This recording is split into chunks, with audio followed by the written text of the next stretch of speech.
Greetings! In today's video, I'll be taking a look at this beautiful set of 24 tubes of watercolor named GUCAI, which I think stands for Great Unique Culture Art Identity. So this is a set of traditional Chinese pigments with 24 colors that are selected from a traditional palette. It comes with 24 tubes of 12 milliliters in a really pretty package. This box is really pretty. As you can see, everything is nicely packaged. Each tube has its own space in this foam insert. My plan with these is to first put them in a palette and let them dry, and then paint an illustration with them. Since I am not a traditional Chinese art painter, I'll be using these paints like I usually use paints, and we'll see what happens.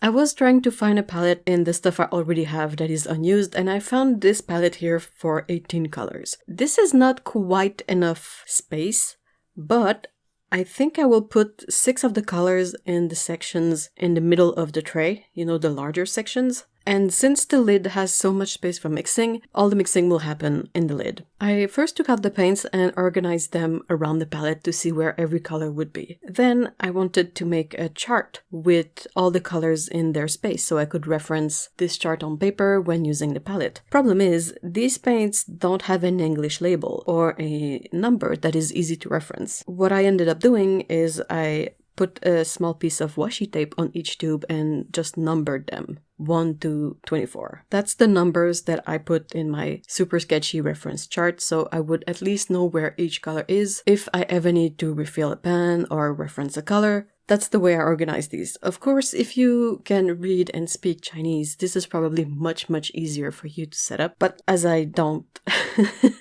the next best thing was to label them myself. Here you can see what my tubes look like with the label and also my super sketchy chart.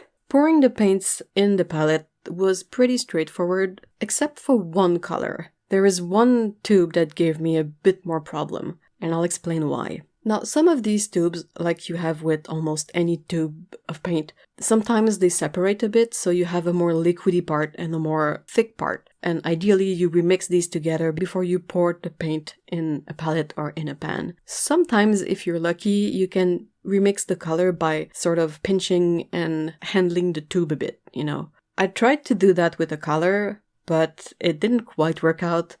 Doing this made a small hole in the metal of the tube, and when it came the time to push on the tube to put some paint in the palette, instead of the paint coming out from the opening, it came from the teeny tiny hole, so it kind of exploded everywhere. That was unexpected, so I cleaned up, I tried to patch up the tube with some tape, and subsequently I decided to instead use a toothpick and very gently mix the paint in the tubes when it looks a bit separated. Sometimes I also use my toothpicks to mix up the paint in the palette, because it would come like equal parts of the thicker paint and liquidy paint, so if it looks like I can fix it by mixing it straight in a pan, that's what I would do. The paints were generally quite thick. They had a good thickness to them, like something I kind of expect from watercolor paints, except for one, which was very difficult to re-homogenize. So even after I tried doing it, it still came out liquidy and had some bubbles, but I thought I would let it dry and see what happens then. So yeah, next step was to take this whole palette, find a place that is safe from pets, and let it dry. This is the palette after being closed for a few days and after me having painted all the demo paintings I ended up doing. So as you can see, the paint cracked a bit as it dried, but it's not too brittle and it's still soft enough to stain my finger, as you can see. The paints did really well in a palette like this. You know, these palettes that are meant to keep a bit more humidity inside the palette. I think it's a really good combination to have this sort of paint that is a bit more like gouache, that dries a bit more crackly, in a palette that tends to keep more humidity in it. Of course, it depends where you live, but for me, here in Canada, this was a good match. I haven't talked yet about the colors in this set, so let's take a look at that. The swatches that are on this single sheet of paper, these are the swatches that I made on cellulose paper. They are the first ones that I painted.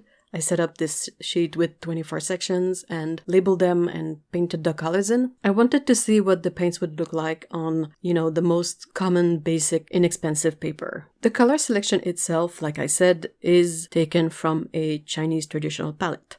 So it is different, even if some color names feel quite modern in English, like we have one that is named phthalo blue, phthalocyanine blue. I don't know if it's the name in Chinese as well. It's the name of the translation I could find. So yeah, that doesn't feel very traditional, but at the same time, it's a name that is meaningful and makes sense when you look at the color.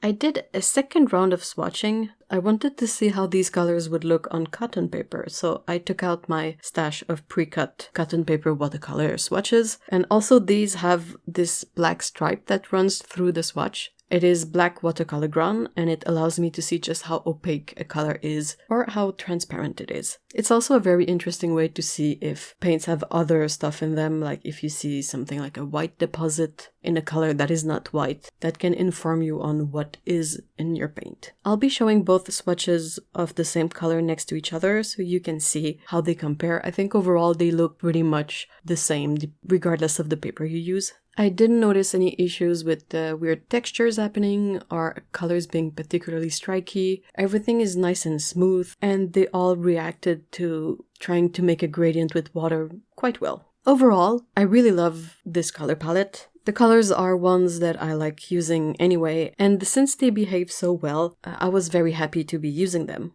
It feels like a color selection where you can find some things that you already know as someone who is more familiar with our Western most commonly used colors in a palette. I was happy to see like there's a yellow ochre, you have some cyan colors. There's not really any magenta per se, but there's a lot of very natural looking colors. I was very pleased with the addition of a gold paint in here too, just because I kind of like adding a bit of gold on illustrations. I feel like it adds something quite unique to a traditional piece that you cannot really have on a mass-produced print or digitally. So yeah, coming back to the swatches I made, I noticed it while painting too. These paints are generally more opaque in the sense that people tend to assume that watercolors are all transparent, but that really depends on the pigments you use. And for me, these fall a bit between watercolor and gouache. And I was able to use this feature of the paint to work all the outlines of my drawing, to be able to have a colored line that covers a bit my sketch line that is underneath. And it's also a really nice way to add details and create some sort of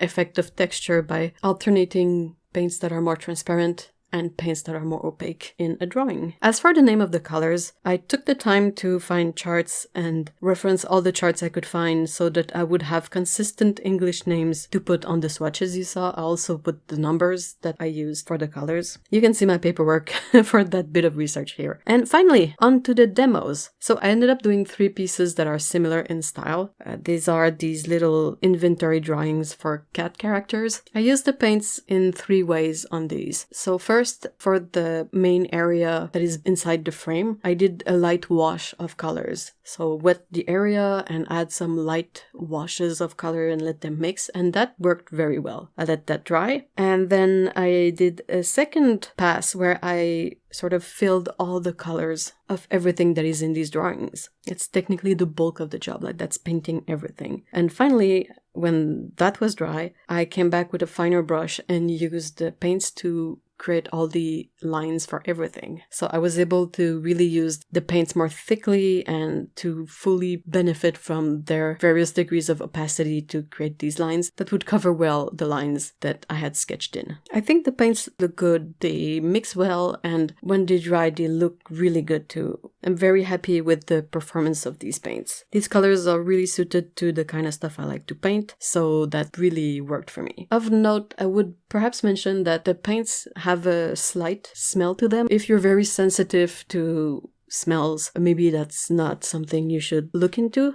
But otherwise, it was very light. It didn't really bother me. I would only notice it occasionally, every once in a while. And I don't smell anything on the finished paintings. But that's the only thing that I took note of while using the paint. Oh, and if you decide to get this set and to put them in a palette, make sure to wear an apron for the process of putting the paint in the palette, just to be safe. Explosive paints are not always a great thing. So yeah, I'm very, very happy with these paints. I'm eager to use them more on more paintings. That's definitely something that's gonna happen. And I would like to thank Paul Rubens for sending me this set. I'll have links and information in the description if you are interested. I'll also be posting these drawings on Instagram if you want to check that out. Thank you very much for checking this video. I really appreciate it. Let me know what you think of this paint set, the color selection. Do you have a favorite color in there? Let me know in the comments below. Thank you very much for watching again, and see you soon. Take care.